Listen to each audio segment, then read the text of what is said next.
Türkiye'de gedəndə gördüm bir balaca uşaq. İndi buna qulaq asın. Çox mənasız bir şeydir ha. Təsəvvür edin, millət aşağılamaq. Nəvəmə oxşayan uşaq ağlayır ki, su istəyirdi, dayı su yox idi, gedirdilər təyyarəyə. Mən belə sevinə-sevinə çıxartdım suyu ona verdim və yazdım ki, bəs necə sevinirdim ki, uşağa kömək eləyə bildim. Ay Allah, nə söyüşlər mənə gəldi, nə təhqirlər. Biri yazdı, belə varlısan, su paylayırsan, mənim üçün ev tikkinən. O birisi qadın yazdı, səni kim biznes klasa buraxır ki, sən oradan su götürmüsən. Mənim üçün su götürürəm özümdən. Bak, biri yazdı ki, ziyalı deyir, ziyanlıdır.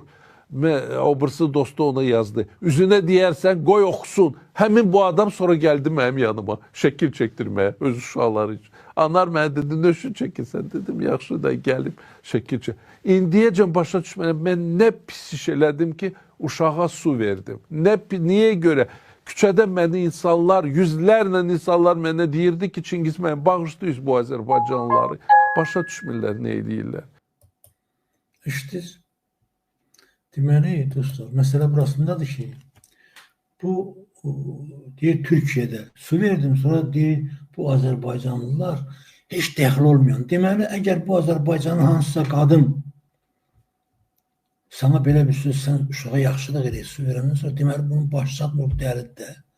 Sən bunu ümumiləşdirib millət adından bu Azərbaycanlıları bunlar belədir demək, bunun mən mənasını anlamıram.